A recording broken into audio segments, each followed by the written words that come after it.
यह जगत सारा क्षणिक है और आत्मा एक नित्य है। आत्मा का अनुभव बस एकमात्र नित्य है।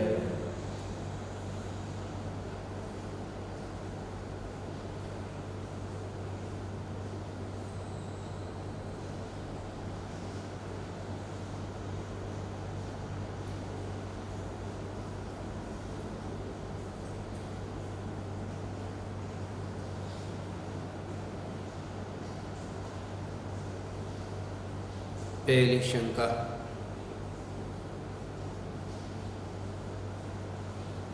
वीतरागाय नमः।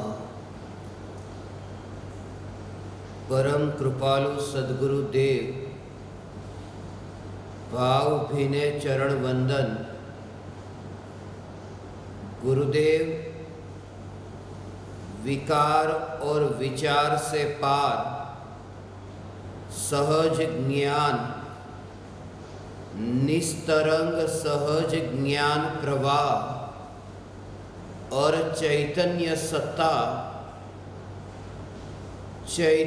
सत्ता मात्र, इनका स्वरूप और संबंध किस प्रकार है? कृपा करके थोड़ा और स्पष्ट कीजिए ना। आपकी अबोध शिष्या मीता।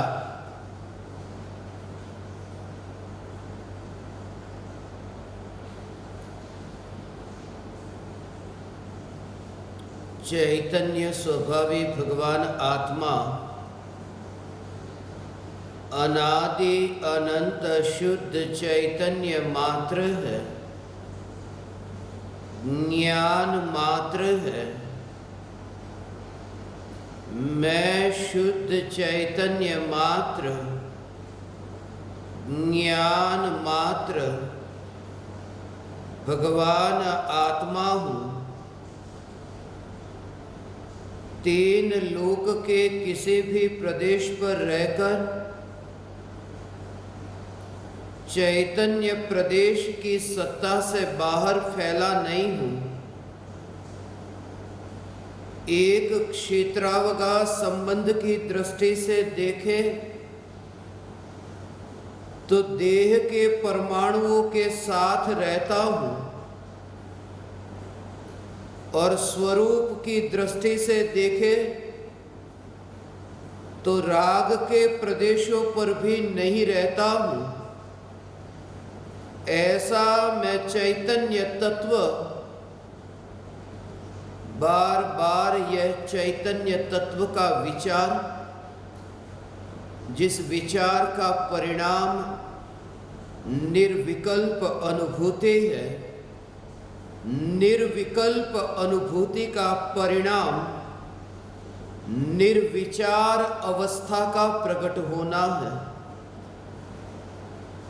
विचार से निर्विकल्प और निर्विकल्प से निर्विचार होने की यह यात्रा, यही संसार से मुक्ति की यात्रा है। प्रति समय यह तत्व विचार होता है। मैं चैतन्य परमात्मा राग के विकल्प रूप तो नहीं, क्योंकि राग के विकल्प का जो स्वभाव है वह स्वभाव ही आकुलतामयी है। राग के विकल्प से साक्षात प्रत्यक्ष दुख है। जो राग का विकल्प उत्पन्न होता है, उस विकल्प की उत्पत्ति के काल में सम्यक दृष्टि ज्ञानी धर्मात्मा को यह जागृति है कि भले ही यह विकल्प सद्गुरु देव के प्रति या फिर वितरागी परमात्मा के प्रति भक्ति के भाव का हो, फिर भी यह विकल्प स्वयं आकुलतामयी है, दुखमयी है। इन विकल्पों में ही जब तुम्हें दुख का विचार आने लगे, ये विकल्पों की उत्पत्ति के काल में भी जब तुम्हें ये विकल्पों के कांटे मेरे महल के आंगन में उगे हैं ऐसा एहसास होने लगे, ये विकल्प की उत्पत्ति फिर वह विकल्प वितरागी परमात्मा की वाणी को पुकारने का हो या फिर वितरागी परमात्मा की वाणी का श्रवण करने का हो, विकल्प कोई भी हो, विकल्प मात्र स्वभाव से दुखमयी लगे। जब ये विकल्प की उत्पत्ति होती है तब ये विचार चले कि ये निर्विकल्प अनुभूति से पूर्व जो ये विकल्प होते हैं, मगर ये विकल्प मुझे निर्विकल्प अनुभूति तक ले जाने वाले नहीं हैं। ये विकल्प मुझे सुख की प्राप्ति कराने वाले नहीं हैं। जब तुम्हारे भीतर ये तत्व विचार होगा, प्रत्येक ज्ञानी को निर्विकल्प अनुभूति से पूर्व ये तत्व विचार और भेद विज्ञान होता है। इस प्रकार से भेद विज्ञान होता है कि जो विकल्प अभी उत्पन्न हुआ, अभी नष्ट हुआ, जिसका आयुष्य ही एक समय का है, जो एक समय से अधिक काल तक टिकने की गारंटी नहीं देता, ऐसा वह विकल्प अनंत काल तक सुख को प्राप्त करने की गारंटी कैसे दे सकता है। यह विकल्प जिसकी अभी मृत्यु होती है, वह विकल्प मुझे सुख का कारण कैसे बन सकता है। विकल्प की रुचि मिटे, फिर वह विकल्प कोई भी हो, वह विकल्प कोई भी हो, फिर वितरागी परमात्मा का विकल्प या फिर अरागी परमात्मा का विकल्प। मैं अरागी परमात्मा हूं ऐसा भी विकल्प, यह विकल्प भी आकुलतामयी और दुखमयी लगे, क्योंकि निर्विकल्प अनुभूति से पूर्व ये विकल्प के कांटे भी ऐसे चुभते हुए लगते हैं। ये विकल्प के कांटे, इनसे भी अब कोई नाता न रहा। ज्ञान का जो ये तरंग रूप परिणमन है, ज्ञान का ये क्षयोपशम रूप परिणमन है, उन क्षयोपशम ज्ञान की तरंग से न्यारा ऐसा जो निस्तरंग, तीन बातें समझनी है। एक तरंग रूप ज्ञान, दूसरा प्रवाह रूप ज्ञान और तीसरा चैतन्य सत्ता। ये तीनों का स्वरूप समझेंगे तो भेद विज्ञान से निर्विकल्प अनुभूति तक की जो यात्रा है, वह यात्रा आपकी समझ में आएगी। राग और द्वेष के विकल्प की बात तो अत्यंत दूर, यहां उसकी चर्चा ही नहीं है, क्योंकि जो ये चैतन्य की पुकार सुनने वाले हैं, उन्हें मुझे अब यह नहीं कहना पड़ेगा कि धन, पुत्र पत्नी, परिवार, ये रिश्तेदार, ये बाहर के संयोग, ये बाहर के संयोग, यहाँ तक कि देह, ये देह मेरा नहीं है, ये मुझे कहने की जरूरत नहीं है। ये तो आपने बहुत से पंडितों के पास सुना है। मैं आपसे वह कहता हूं जो राग और द्वेष के विकारी भाव मेरा स्वरूप नहीं है। आप कहोगे यह भी तो हमने पंडितों से सुना है। क्रोध का भाव मेरा स्वरूप नहीं, मान का भाव मेरा स्वरूप नहीं, ये विकार का भाव मेरा स्वरूप नहीं। मगर मैं जो अभी आपसे कहता हूं, निर्विकल्प अनुभूति से पूर्व जब पर्याय द्रव्य के साथ अभेद होती है, जब पर्याय गायब होती है, गायब होने वाली भी पर्याय है, सत्ता नहीं, सत्ता तो रहती है। और सत्ता के होने से दुख भी नहीं है, सत्ता के होने से दुख भी नहीं है, और सत्ता के होने से वह सुख भी प्रकट होता नहीं है। सत्ता के होने से नहीं, सत्ता अनादि अनंत है, सत्ता है। इसलिए सत्ता जब अनुभूति नहीं हुई थी तब सत्ता गायब नहीं हुई थी, तब सत्ता तो थी, फिर भी वो अतीन्द्रिय आनंद प्रगटा नहीं था, क्योंकि वो जो सत्ता है उस सत्ता में पर्याय ढली नहीं थी। इसका मतलब ये हुआ कि जो पर्याय है वो बाहर की ओर है, वो भीतर की ओर ढलती है। पर्याय जब भीतर की ओर ढलती है, पर का लक्ष्य छोड़ करके पर्याय सत्ता स्वरूप द्रव्य का अनुभव करती है। पर्याय जब द्रव्य का अनुभव करती है, उस समय ये कहा कि पर्याय द्रव्य में हाजिर होती है। पर्याय द्रव्य में हाजिर होती है, पर्याय पर द्रव्य और परभावों से गैर हाजिर हो गई। पर्याय पर द्रव्य और परभावों से गैर हाजिर हो गई, क्योंकि पर्याय में ये जो ज्ञान का परिणमन, उस ज्ञान के परिणमन में जब वो परद्रव्य और परभाव जानने में आते थे, तब जानने में आने के काल में ये दो प्रकार से ये विचार चलते हैं। जब ये परपदार्थ ज्ञान में जानने में आते, वो ज्ञान का परिणमन, ऐसा वो आकार की बात नहीं, वो ज्ञान का जानने रूप परिणमन। दर्पण को देखते हो तो दर्पण में तो वो आकार को देखा नहीं, यहां पर असंख्य प्रदेश, वो आकार का तो विकल्प ही नहीं है कि ज्ञान यहां यहां यहां सब जगह फैला है। वहां तो तत्क्षण जो पदार्थ ज्ञान में जानने में आया, कि ज्ञान में जानने में आते ही यहां ज्ञान की जो अवस्था तैयार होती है, उन अवस्था में दो प्रकार के विकल्प होते हैं, उन विकल्पों से छूटना है। पर द्रव्य से भी नहीं छूटना है, समझना एक बात, पर द्रव्य से भी नहीं छूटना है, राग और द्वेष के विकल्प से भी नहीं छूटना है। अनुभूति से पूर्व क्या विचार चलता है उसके बारे में आपसे कहता हूं। पर द्रव्य से नहीं छूटता, राग के विकार से नहीं छूटता, क्योंकि जो यहां है ही नहीं उनसे कैसे छूटे, जो यहां नहीं है, ऐसा। तो यहां जो है वो ज्ञान है, उस ज्ञान में दो प्रकार से कार्य है। वो कार्य को, एक तो ये कि जब वो कुर्सी ज्ञान में प्रतिबिंबित होती है, तब यहां दो अवस्था, एक अवस्था है वह ज्ञान की अवस्था, समझना। ये अवस्था जो है, ये अवस्था दो नहीं, ये अवस्था के रूप दो। एक तो ऐसी कि कुर्सी को जानने रूप परिणमित होने वाली ज्ञान की अवस्था, ऐसी ये ज्ञान की अवस्था, एक पहली बात, उसको कहते हैं ज्ञान की ज्ञेयाकार अवस्था। कुर्सी को जानने रूप परिणमित होने वाली ज्ञान की अवस्था और कुर्सी को जानने रूप परिणमित होने वाली जो ज्ञान की अवस्था है, उस ज्ञान की अवस्था में ज्ञान का ही परिणमन है, ऐसी वह ज्ञान की अवस्था। दो भेद किस प्रकार से हुए? एक तो है पहली जो अवस्था कही, वो ज्ञेयाकार ज्ञान की अवस्था, कुर्सी को जानने रूप परिणमित होने वाली ज्ञान की अवस्था, वह है ज्ञेयाकार ज्ञान की अवस्था। वो जो ज्ञेयाकार ज्ञान का है ना, वो ज्ञेयाकार ज्ञान भी ज्ञेय का नहीं है, वो ज्ञेयाकार भी ज्ञान की ही अवस्था है।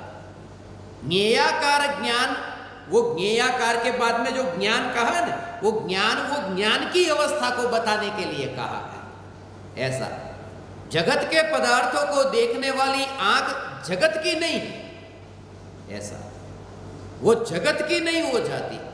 यदि ज्ञेयों को जानने के कारण ज्ञान की अवस्था ज्ञेय की होती, तो भगवान आत्मा अब तक नष्ट हो गया होता।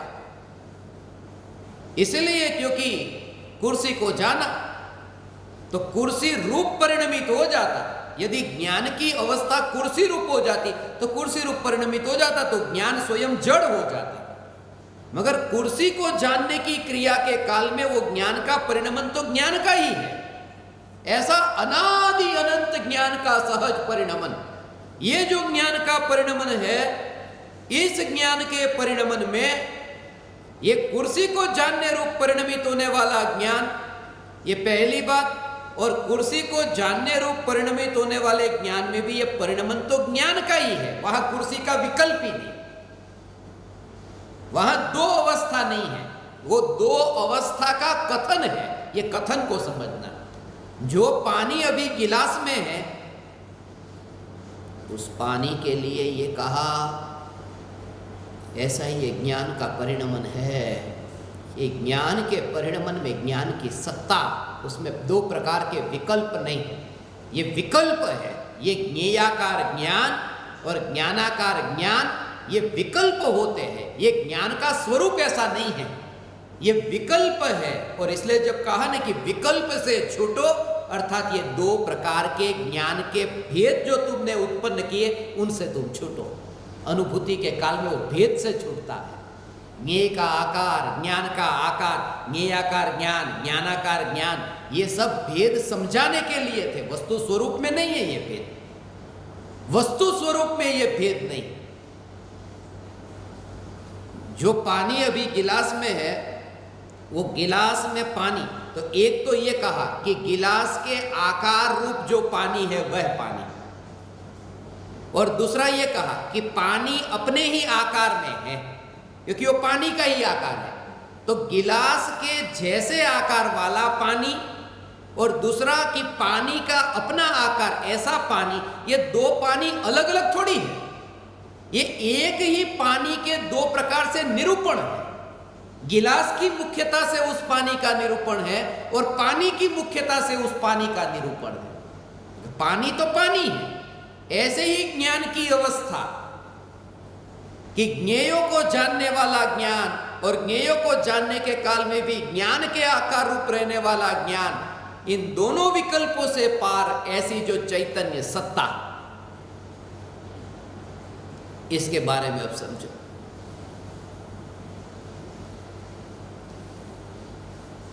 विकार और विचार से पार। विकार की बात तो पहले दूर की हो गई, वो राग और द्वेष के विकार की बात, वो तो पहले की बात हो गई। वो शरीर के साथ में ही राग और द्वेष के भाव को ले लिया।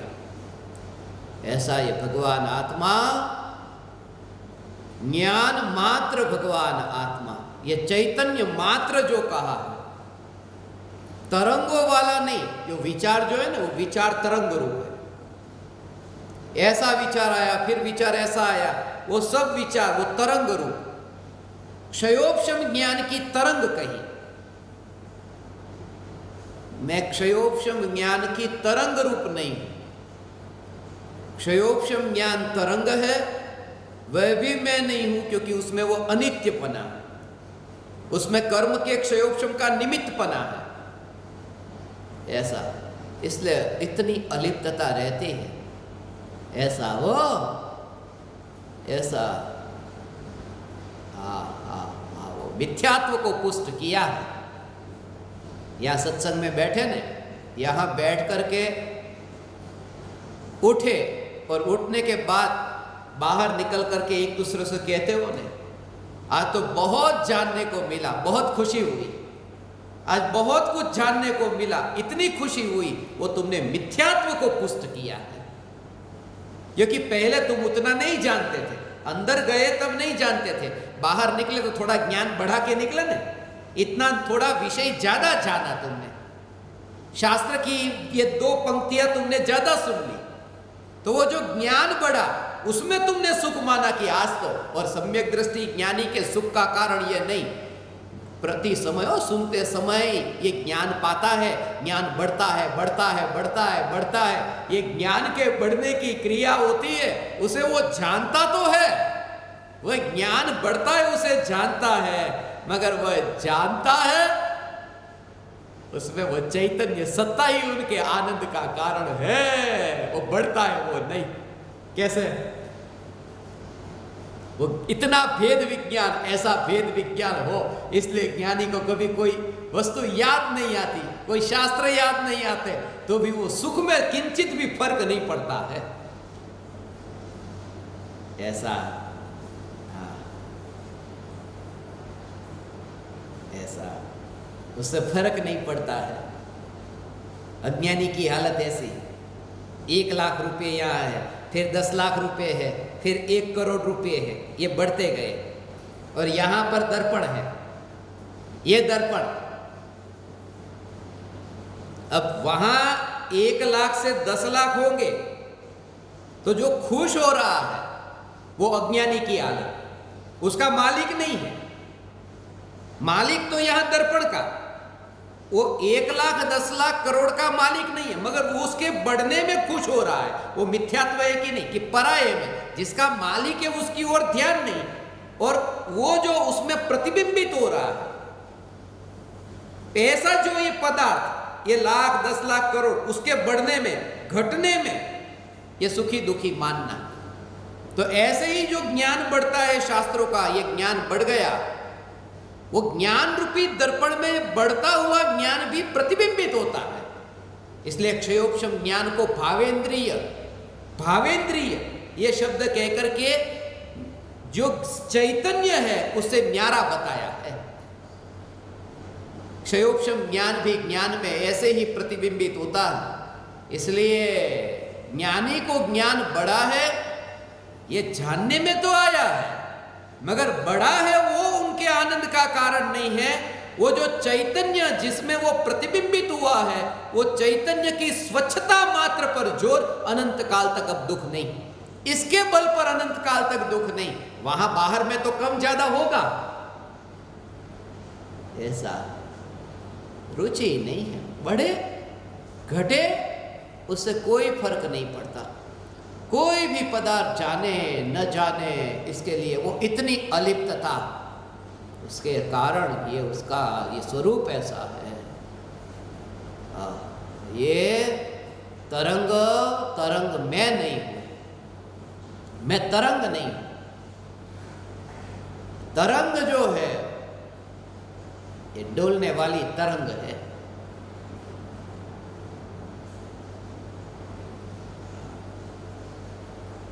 उस तरंग से पार ऐसी अब जो प्रवाह रूप जो धारा चलती, वो है उसका स्वरूप। थोड़ा समझो,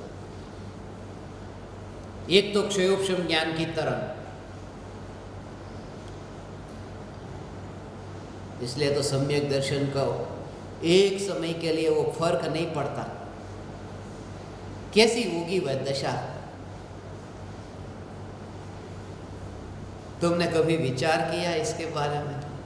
एक समय में वो श्रद्धा का जोर ऐसा, एक समय में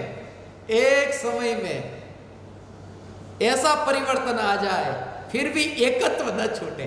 यहां तो कितने पदार्थ जानने में आते कि अभी शास्त्र, 2 शास्त्र जानते थे और 2 शास्त्र में से अभी एक शास्त्र ज्यादा जाना, तो ये थोड़ा ज्ञान एक शास्त्र का बढ़ गया। मगर जब मृत्यु होती है ना, तो वो श्रद्धा का भाव समझना। यहां मनुष्य भव में से जिसकी मृत्यु हुई, मनुष्य भव में से मृत्यु हुई और फिर स्वर्ग में जन्म हुआ, मनुष्य भव से मृत्यु हुई और नरक में जन्म हुआ। श्रेणिक राजा को ही ले लो। जानना और नहीं जानना, उन दोनों में कैसी रुचि नहीं, और फिर भी वो जो सम्यक दर्शन जिसके लक्ष्य से, जिसके आश्रय से हुआ, वह धारा कैसे टिक करके रहती है, उसके बारे में मैं आपसे कहूं। यहां गिने चुने पदार्थ जो श्रेणिक राजा को जानने में आते थे, ये गिने चुने मति ज्ञान, श्रुति ज्ञान है ना। एक समय में ऐसा कि अब नरक में गए कि अवधि ज्ञान हो गया ना, जन्म से ही अवधि ज्ञान। तो क्षयोपशम ज्ञान कैसा बढ़ा है, जो यहां का सुबह का याद नहीं था, वहां भव के भव भी ज्ञान में जानने में आने लगे। ये ज्ञान का बदलना कहता हूं, ये क्षयोपशम ज्ञान में वृद्धि होना, ये क्षयोपशम ज्ञान है।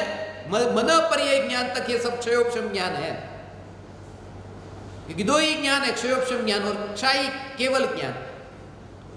एक समय में ऐसा ज्ञान बदल गया, ज्ञान बढ़ गया,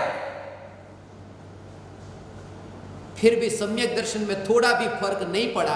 मैं ये कहता हूं कि वो जो 1 लाख से 1 करोड़ का ढेर हो जाए, फिर भी जिनकी दृष्टि का जोर दर्पण पर है, उन्हें वहां बढ़ने से फर्क नहीं पड़ता। ये इसलिए कहता हूं आपको ये स्थिति आएगी, खास करके मेरे सामने जो बैठने वाले लोग हैं, एक भी व्यक्ति ऐसा नहीं है यहां पर बैठे उनमें, और यहां भी जो कंप्यूटर पर मैं सभी को जो देखता हूं उनमें, एक भी व्यक्ति ऐसा नहीं दिखता जिनकी उम्र मेरे से कम हो। सब मेरे से बड़ी उम्र वाले ही बैठे। इसलिए ये परिस्थिति तुम्हारे सामने ज्यादा संभावना है। ज्ञान ज्यादा बढ़ेगा ऐसा नहीं, अब तुम्हारी वो हालत होगी कि ज्ञान घटता जाता है ना, बुढ़ापे में याद नहीं रहता, अभी का सुना अभी भूल गए, ऐसा होगा। इसके लिए कहता हूं उसमें भी तुम्हें निराश क्यों नहीं होना है, क्योंकि वो तरंग पर तुम्हारा जोर नहीं होगा और सत्ता पर जोर होगा तो तुम्हारा आनंद कोई छीन नहीं सकता। और आनंद तो वही है जिसे कोई दूसरा छीन न सके। क्षयोक्षम ज्ञान की तरंग और है दूसरा एक एक ज्ञान का सहज ज्ञान का जो प्रवाह, ये दूसरी बात। पहली बात है तरंग, तरंग में नहीं। अब दूसरी बात है वो जो ज्ञान का प्रवाह है वो प्रवाह भी मैं नहीं।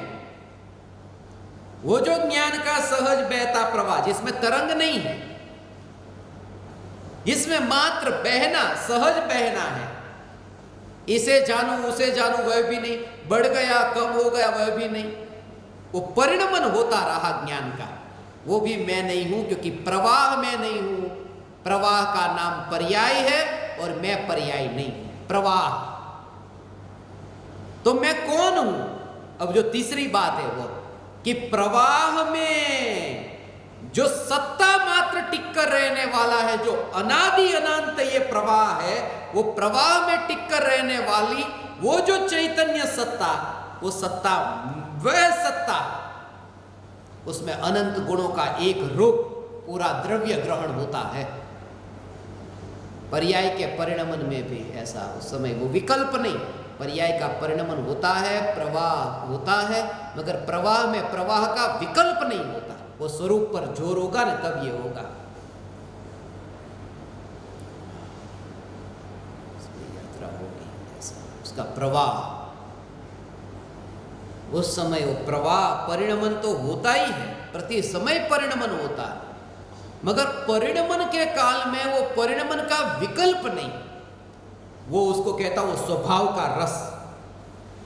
गुण प्रति समय बदलता है या नहीं बदलता, कि उसमें परिणमन प्रति समय हो रहा है। मैं ये कहता हूं परिणमन के काल में सत्ता की रुचि, गुण प्रति समय परिणमित होता है, मगर जीभ पर जब आपने गुण रखा तब ये विकल्प आता है कि पलटने वाला गुण ये अभी प्रति समय पलट रहा है। वास्तव में वो पलट ही रहा है। एक समय ऐसा नहीं जब उसमें परिणमन न होता हो, मगर जब चखते हैं तब वो मिठास की बस ऐसी रुचि कि वहां विकल्प ही नहीं, परिणमन का विकल्प नहीं। ऐसे ही ज्ञान का परिणमन तो होता ही है प्रति समय, वो जानना रूप परिणमन हो, तरंग रूप नहीं। जानना जानना जानना ऐसा परिणमन भी होता है, मगर उस परिणमन में भी परिणमन का विकल्प नहीं। बहते पानी के प्रवाह में जिसने शीतलता को छुआ उसे यह विकल्प नहीं कि बहता पानी है। शीतलता की स्पर्श ना, पानी कैसा है कि ठंडा है। जब उसे पूछा कि देखो पानी कैसा है कि ठंडा है, वो बहते का विकल्प नहीं है। नल में से भी पानी बहता है।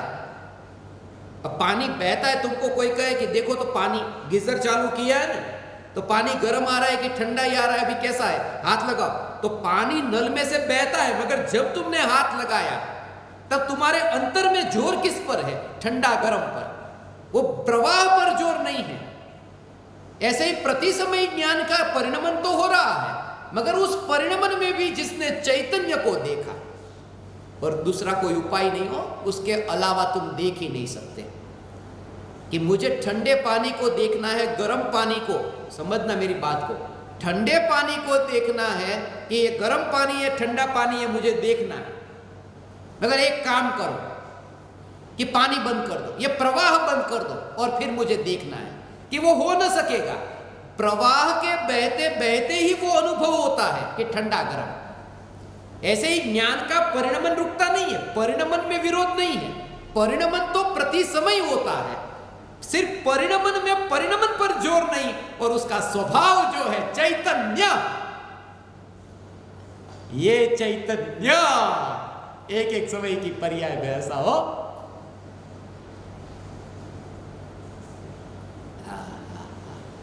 और यहां पर क्या होता है, ये जो परिणमन है उस परिणमन में ही ये चैतन्य की सत्ता प्रतिबिंबित हुई है। इसलिए ज्ञान में ही ज्ञान जानने में आता है, ज्ञान में ज्ञान जानने में आया।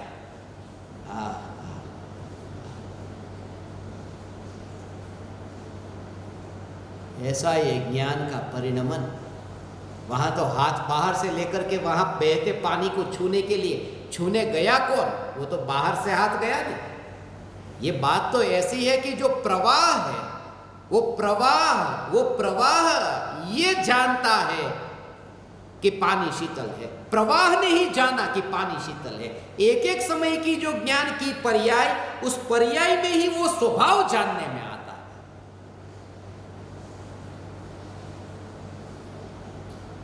पर्याय में द्रव्य जानने में आता है। वो जानने वाली पर्याय और जानने में आने वाला द्रव्य, जिसमें जानने में आया वो प्रवाह, वो गया। मगर वो गई पर्याय जो प्रवाह रूप है, वो गई, उसका नाश हो गया। उस प्रवाह का भी व्यय है, क्योंकि वो प्रवाह पर्याय है। वो प्रवाह पर्याय है, वो प्रवाह द्रव्य नहीं, वो प्रवाह त्रिकाल सत नहीं, उसमें भी अनित्यपना है। ज्ञान का प्रवाह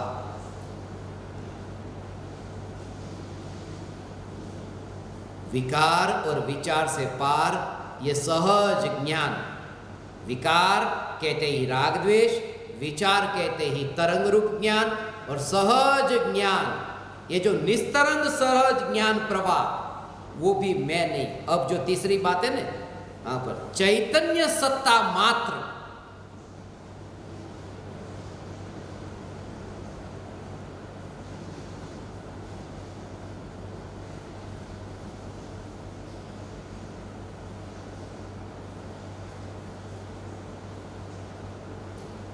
ऐसी ये चैतन्य सत्ता मात्र,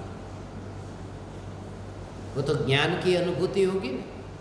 ये तो ज्ञान की बात की नहीं कि प्रवाह जो है वो प्रवाह में भी सत्ता पर जोर, प्रवाह में भी सत्ता का अनुभव, तो वो तो ज्ञान की बात हुई। ये भगवान आत्मा कैसे आ गया इसमें? कि वो जो ज्ञान की अनुभूति हो रही है, उस ज्ञान की अनुभूति में ही वहां पर अनंत गुणों का अभेद, वहां पर सत्ता रूप परिणमन, अनंत गुणों का अभेद रूप परिणमन हो रहा है। और जिस सत्ता में एकत्व हुआ है, अकेला ज्ञान नहीं है, वहां हो ही नहीं सकता ऐसा। इसलिए जैसे ही ज्ञान की स्पर्शना हुई, कि ज्ञान की स्पर्शना होते ही वो भगवान आत्मा यही है, गुण नहीं, यही भगवान आत्मा है। इसलिए कहा ने अलग अलग विकल्प नहीं होते। मुंबई की धरती पर पैर रखा कि भारत आ गया। वो मुंबई में पैर रखा, उसके बाद में भारत जाने के लिए क्या करना पड़ेगा? वास्तव में यह सत्य है कि वो मुंबई है, मगर मुंबई की स्पर्शना ही तो भारत है। इसलिए परदेश में रह करके अपने देश की याद आती हो तो तुम कहो कि मुझे भारत जाना है, मगर मुंबई नहीं जाना, मुझे दिल्ली नहीं जाना, मुझे तो भारत जाना है। भारत की, इंडिया की फ्लाइट बुक करो। इंडिया की फ्लाइट होती ही नहीं है परदेश से, कोई भी फ्लाइट इंडिया की नहीं होती। आप वहां की लिस्ट में देखोगे ना, इंडिया की फ्लाइट ही नहीं मिलेगी। मुंबई की मिलेगी, दिल्ली की मिलेगी, इंडिया की नहीं होगी। मगर यही एकमात्र उपाय है इंडिया तक पहुंचने का। तो भगवान आत्मा की बात नहीं की, यहां चैतन्य स्वभावी भगवान आत्मा, शुरुआत यहां से।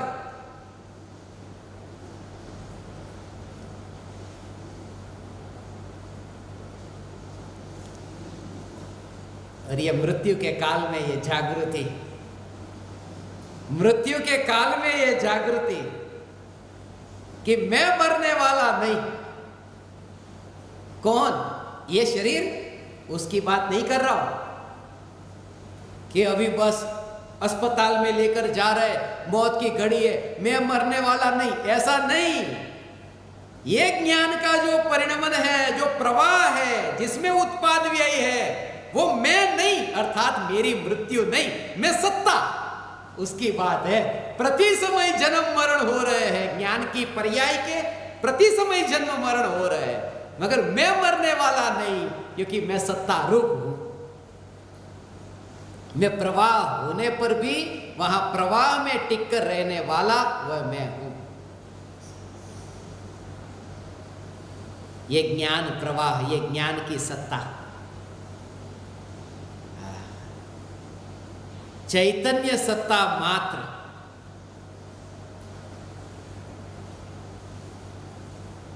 सत्ता का अर्थ ही है मात्र, होना। होना माने वो अस्थि रूप, बस हूं हूं। इसलिए वो जो जोर होता है ना, बस हूं पर जोर है, क्या होता हूं नहीं। कल क्या होगा, कल क्या होगा, अज्ञानी चिंतित रहता है, कल क्या होगा, और ज्ञानी की श्रद्धा का जोर ये, कल क्या होगा,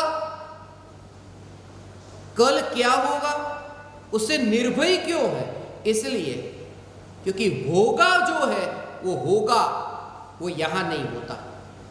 क्या होने वाला है, क्या होने वाला है, वो होने वाला जो है वो मैं नहीं हूं, क्योंकि मुझ में होता नहीं है कुछ। भगवान आत्मा में वह हूं जिसमें होता नहीं है। मैं वह भगवान आत्मा जो है, क्योंकि होना उसका नाम पर्याय और है उसका नाम द्रव्य। इसलिए ये घटना होने वाली है, ज्ञानी को निश्चिंत है, होने वाली है, बस वो है नहीं है, बस है से बाहर है, ये होने वाला है। एक प्रलय आने वाला है, बहुत खतरनाक प्रलय आएगा, मैंने जाना है अपने ज्ञान में, बच के रहना, खतरनाक प्रलय आएगा। ऐसे पानी में बहोगे, ऐसा प्रलय आने वाला है, भरोसा नहीं है। केवली भगवान कहे तो कि खतरनाक प्रलय आने वाला है, तब तो भरोसा बैठेगा नहीं कि हां आने वाला है, तब भी तुम्हें श्रद्धा ना हो कि खतरनाक प्रलय आने वाला है। तुम जहां हो वहां खतरनाक प्रलय नहीं आने वाला। केवली भगवान कहे तो भी तुम इसका स्वीकार न करो, क्योंकि मैं जहां हूं वहां आता नहीं, जाता नहीं, वहां होता नहीं, वहां तो है और है।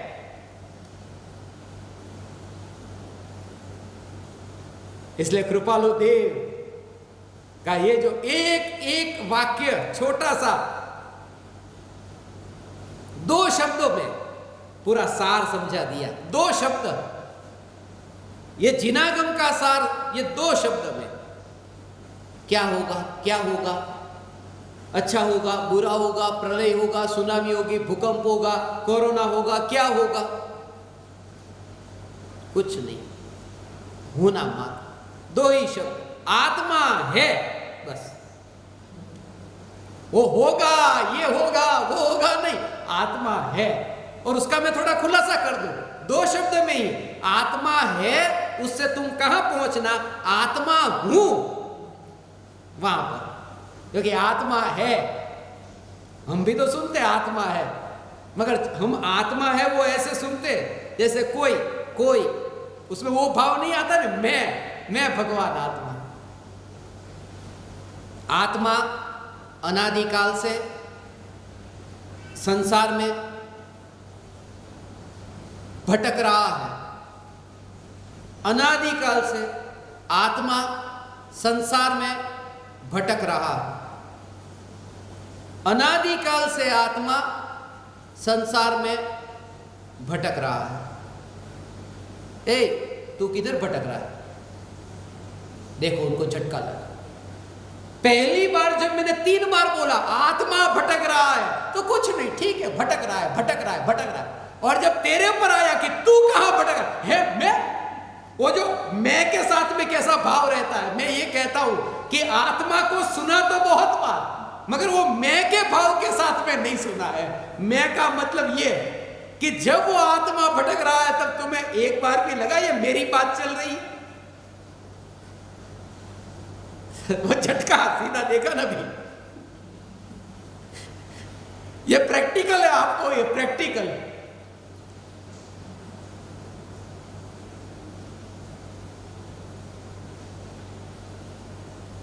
सत्ता स्वरूप ये भगवान आत्मा, सीधी सी बात है। यहां पर्याय से न्यारा परमात्मा का स्वरूप, ज्ञान के परिणमन से न्यारा ज्ञान का स्वरूप। टेलीविजन के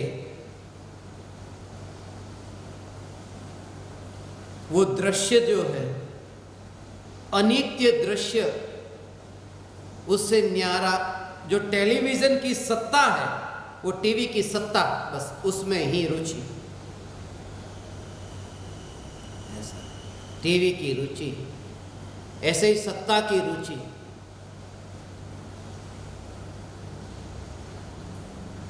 यही कारण सम्यक दर्शन में फर्क नहीं पड़ता फिर। ऐसा है सिद्ध भगवान को क्षायिक सम्यक दर्शन है, सम्यक दृष्टि को क्षायिक सम्यक दर्शन है। सम्यक दर्शन, अब केवल ज्ञान होता है तो लोकालोक जानने में आया ना, ज्ञान तो कैसा बढ़ गया, मगर वो जो ज्ञान बढ़ गया है वो बढ़ गया है ज्ञान, मगर उस पर दृष्टि नहीं है। इस वजह से वो सुख का कारण नहीं बनता। इस वजह से वो ज्ञान के परिणमन के होने पर भी, ज्ञान के बढ़ने पर भी एकत्व में कोई फर्क नहीं पड़ता। ये इसका भाव है। दूसरी शंका,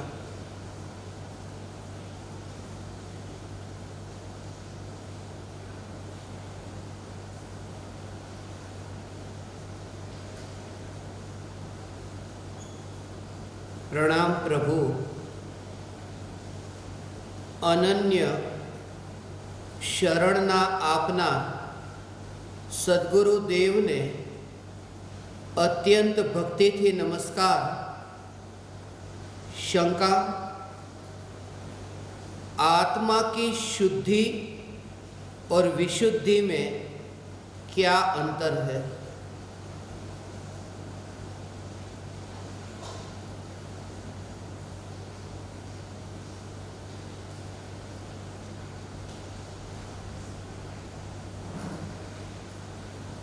शुद्धि और विशुद्धि, इन दोनों शब्दों के प्रयोग अलग अलग शास्त्रों में अलग अलग प्रकार से किए हैं और उनके अर्थ भी सभी जगह अलग अलग समझना यथायोग्य। किन किन अर्थों में इन दोनों शब्दों के प्रयोग होते हैं उनके बारे में थोड़ा समझें। एक है शुद्धि और विशुद्धि। शुद्धि का अर्थ जो है, ये सब गुणों के परिणमन में, परिणाम और परिणति, इन दोनों के साथ में ज्यादातर ये शुद्धि शब्द का प्रयोग होता है और परिणति के साथ भी विशुद्धि शब्द का प्रयोग होता है। श्रद्धा के साथ में शुद्धि और विशुद्धि ऐसे शब्द के प्रयोग कम होते हैं या नहीं के बराबर। ऐसे वो भी कहाँ होते हैं उसके बारे में आपको कहूँ। तीनों गुण के जो परिणमन है ना, ऐसा आपने कभी नहीं सुना कि श्रद्धा की शुद्धि, इसकी श्रद्धा शुद्ध हुई, ऐसा नहीं। श्रद्धा सम्यक हुई और परिणति शुद्ध हुई, परिणति सम्यक हुई, ऐसा नहीं। उन दोनों के पीछे ये कारण कि सम्यक दर्शन जो है ना, उसमें कि थोड़े अंशों में सम्यक दर्शन हो और थोड़े अंशों में नहीं हो, ऐसा नहीं होता। सम्यक दृष्टि और मिथ्या दृष्टि, तो इसलिए वहां पर सम्यक और मिथ्या ऐसे भेद बताए। और शुद्धि में वो पार्शियल शुद्धि और पार्शियल अशुद्धि ऐसा हो सकता है, कुछ अंशों में शुद्धि और कुछ अंशों में अशुद्धि। इसके लिए आगे उन्होंने ही पूछा है, शुद्धि और अशुद्धि दोनों एक पर्याय में एक साथ हो सकते हैं? हाँ, हो सकते हैं। जहां 5 लब्धि का प्रकरण आता है तो उसमें जो विशुद्धि है वहां शुद्धि नहीं, वहां क्षयोपशम लब्धि विशुद्धि लब्धि। विशुद्धि शब्द का अर्थ है विशेष प्रकार की शुद्धि, वो विशुद्धि। अधिक शुद्धि ऐसा नहीं, विशेष प्रकार का। वो वी का अर्थ विशेष है, अच्छा नहीं होता। जैसे कहते हैं ना, ये व्यक्ति विलक्षण है, विलक्षण पुरुष। तो विलक्षण का मतलब वो अच्छे लक्षण वाला ऐसा नहीं, या बुरे लक्षण वाला ऐसा भी नहीं, कुछ अलग प्रकार के लक्षण इसमें दिखते हैं ऐसा। तो जिस शुद्धि में विशेष प्रकार की शुद्धि कही हो तो वहां पर वो कषाय की मंदता के लिए विशुद्धि में, कि कषाय की मंदता के लिए विशुद्धि का उपयोग हुआ। और आचार्य अमृतचंद्र देव ने विशुद्धि का अर्थ जो है वो परिणति की शुद्धता के लिए किया है, कषाय की मंदता के लिए नहीं, कषाय के अभाव के लिए वो विशुद्धि का उपयोग किया। इसे समयसार में जो सुना है ना, कि यद्यपि मैं तो शुद्ध मात्र चैतन्य मूर्ति हूं, फिर भी परिणति मलिन हुई है मोहोदय से, और परम विशुद्धि को पावे वह परिणति मेरी। तो परम विशुद्धि का अर्थ है पूर्ण वितरागता। वहां विशुद्धि का अर्थ कषाय की मंदता नहीं, वहां विशुद्धि का अर्थ वितरागता, रागादि भावों से मुक्त होकर के चारित्र गुण का जो शुद्ध परिणमन है उसे वहां विशुद्धि का, और पूर्ण शुद्ध परिणमन है इसलिए वहां परम विशुद्धि का, परम विशुद्धि।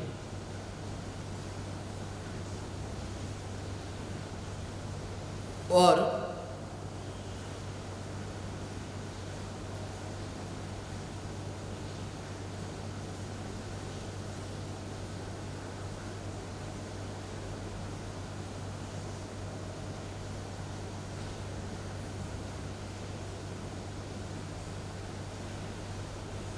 आगे उन्होंने ये पूछा है,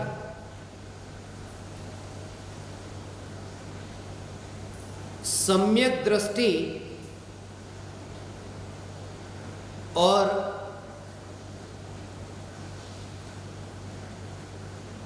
मिथ्या दृष्टि के बारे में ये जो प्रश्न है ये भी थोड़ा समझने जैसा है। सम्यक दृष्टि ने अखंड ज्ञान અને खंड ज्ञान साथे होय। सम्यक दृष्टि को अखंड ज्ञान और खंड ज्ञान एक समय में एक साथ हो सकते हैं या नहीं। सम्यक दृष्टि को ही नहीं, मिथ्या दृष्टि को भी अखंड ज्ञान और खंड रूप ज्ञान एक साथ में हो सकते हैं। 1 से लेकर के 12वें गुण स्थान तक खंड रूप ज्ञान भी होते हैं और अखंड ज्ञान भी होता है। यदि क्षयोपशम ज्ञान की पर्याय की दृष्टि से देखें तो सभी छद्मस्त को खंड रूप ज्ञान है, और द्रव्य स्वभाव की दृष्टि से देखें तो सभी जीवों को अखंड रूप ज्ञान है। इसलिए ये दोनों ज्ञान द्रव्यों और पर्याय की दृष्टि से दोनों को हो सकते हैं। इन तीनों शंकाओं में उनकी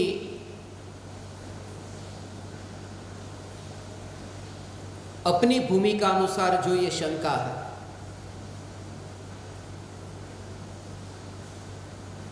हमें शुद्धि की ओर आगे जाना है या विशुद्धि की ओर।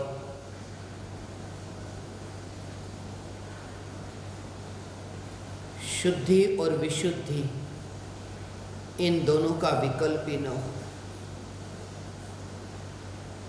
कहाँ जाना है उसका विकल्प ही नहीं। वह वर्तमान में ही वो त्रिकाल की सत्ता इतनी आनंदमयी भोगने में, अनुभव में आती है कि कहाँ जाना है मुझे। और जैसे तुम्हारी ये दशा प्रकट होगी कि कषाय की मलिनता, फिर वह शुभ भाव रूप हो, अशुभ भाव रूप हो, मैं कुछ भी वहां नहीं करता।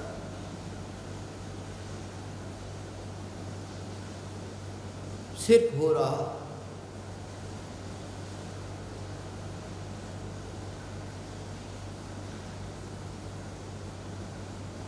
वहां का परिणमन भी सिर्फ हो रहा है। ज्ञान के परिणमन के लिए मैंने क्या चाहा? एक बार भी यह चाहा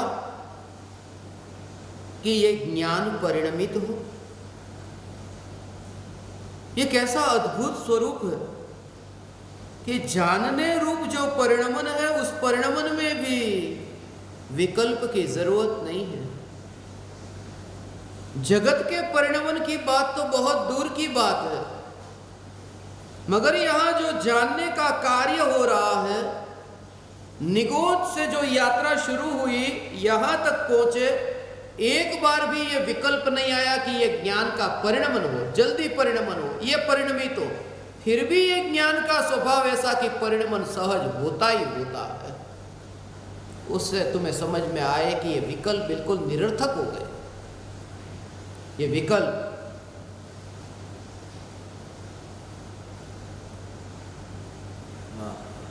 ऐसा लक्षण अलग अलग जान करके, लक्षण में भेद विज्ञान ऐसा।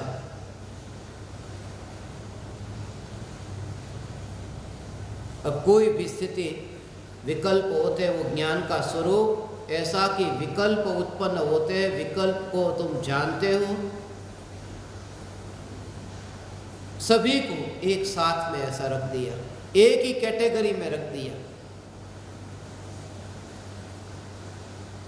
कोई ढोल बजा के मेरे घर के आंगन में ढोल बजाता है, बाईजीत ये कहता था,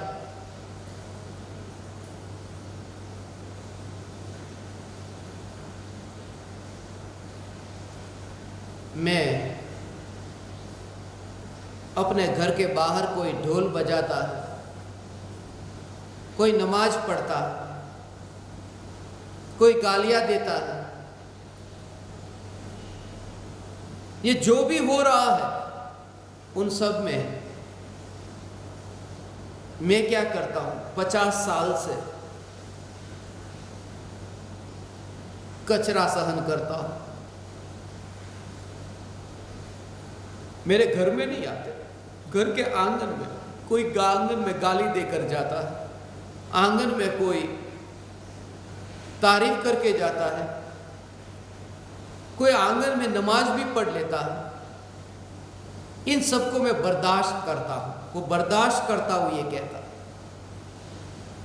ज्ञानी बर्दाश्त नहीं करता, मगर एहसास ऐसा ही है। कोई गाली देकर मुझे जाता है, कोई नमाज पढ़ के जाता है, नमाज पढ़ के कोई जाता है, कोई पराया नहीं हो। यहां पर ही ऐसा भेद, भीतर में ही यहां जैसे ही तुम्हें भगवान के प्रति भक्ति का भाव आया, मेरे आंगन में मैं कचरा बर्दाश्त करता हूं। थोड़ा झटका लगेगा तुम्हें ये सुनने में भी, भगवान की भक्ति का भाव आता है मेरे महल के आंगन में, मैं कचरा बर्दाश्त करता हूं। इन विकल्पों का कचरा, शुभ भाव, शुभ भाव, शुभ भाव का कचरा। गुरु के प्रति भक्ति का भाव आया, मैं कचरे को बर्दाश्त करता हूं। उस समय भी ये चैतन्य का जोर होगा तो ही ये संभव हो सकेगा। और मैं तुमसे बर्दाश्त करने को नहीं कहता, क्योंकि उसमें भी तुम्हारा वहां पर कुछ करने का भाव आया। सिर्फ ये भेद जानना कि ये कचरा महल में नहीं आता, बस। और एक समय ऐसा आए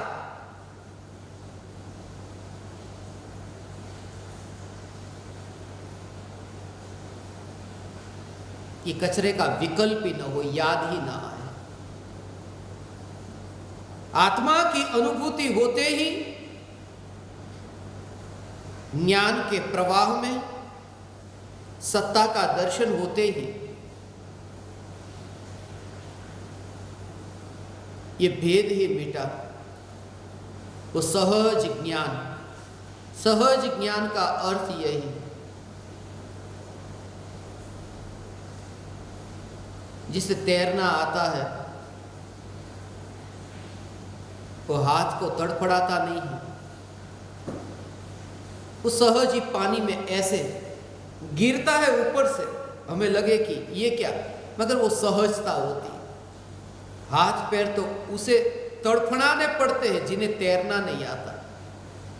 तैरना आता है वहां सहज। ऐसे ही जो ज्ञान का कार्य है वो इतना सहज है कि वहां कुछ भी नहीं।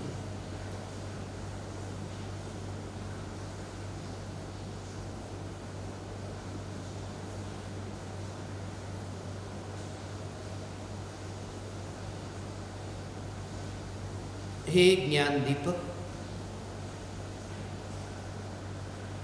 शुद्धि विशुद्धि इन दोनों में न अटक कर शुद्ध का आश्रय ले, और एक समय ऐसा आए कि शुद्ध और अशुद्ध का भी विकल्प छूटे और चैतन्य मात्र। कोई कहता है मैं शुद्ध हूं, कोई कहता है मैं अशुद्ध हूं।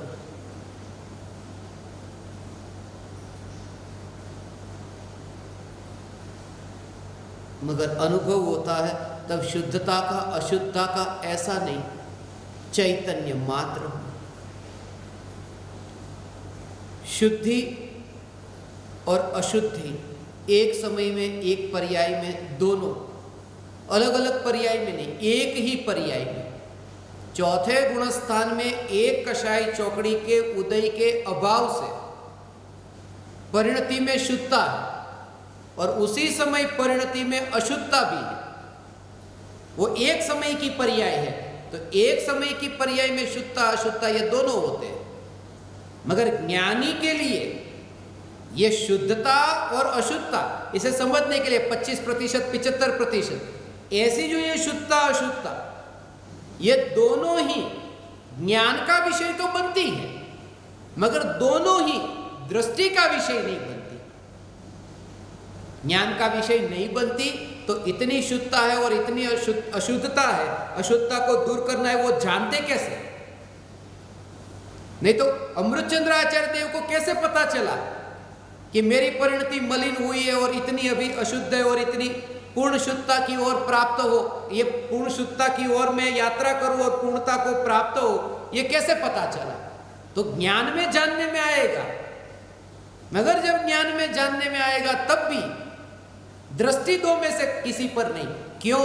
क्योंकि 25% ये टुकड़ा हुआ, 75% ये टुकड़ा हुआ, और टुकड़ा ज्ञानी की दृष्टि का विषय नहीं है। यहां तक कि जो परिपूर्ण शुद्धता है वह शुद्धता भी ज्ञानी का विषय नहीं, क्योंकि वो परिपूर्ण शुद्धता वो तो टुकड़ा नहीं रहा ना। 100% शुद्ध वितरागता की पर्याय केवली भगवान की, वो तो टुकड़ा नहीं रहा, वहां तो 100% हो गया। मगर वो भी दृष्टि का विषय नहीं, क्योंकि वो भी उत्पन्न होने वाली वो पर्याय हुई वितरागता की, और यहां तो त्रिकाली सत्ता पर जोर है। इसलिए शुद्धि पर भी जोर नहीं, विशुद्धि पर जोर नहीं, अशुद्धि पर तो जोर कैसे हो सकता है? वहां तो चैतन्य की सत्ता पर जोर।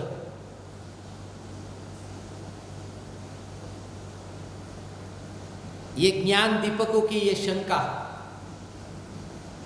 अभी 2 दिन बचे हैं, 14 तारीख और 15 तारीख।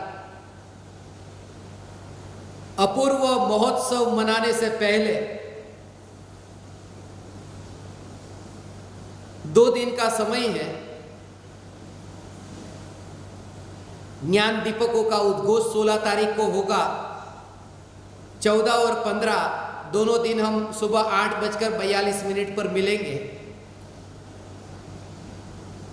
16 तारीख को सत्संग के पश्चात ज्ञान दीपकों का उद्घोष होगा।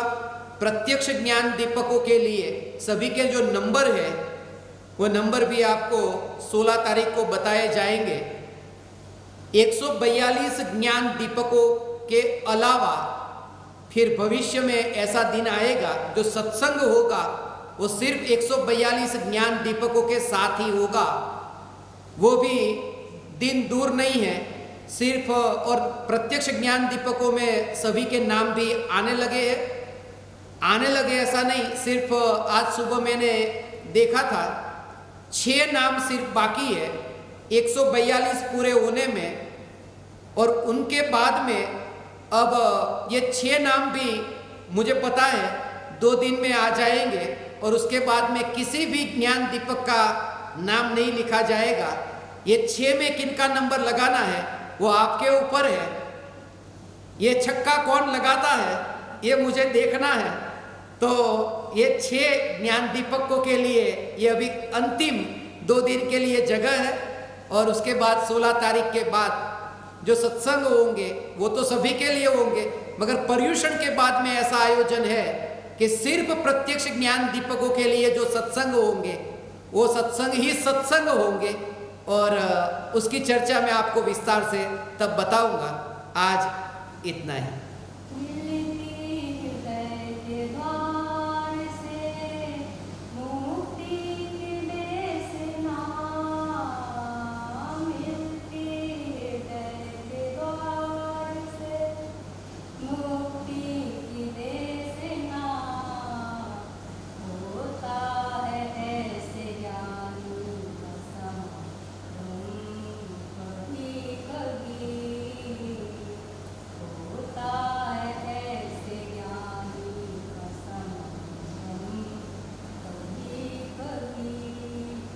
दिखता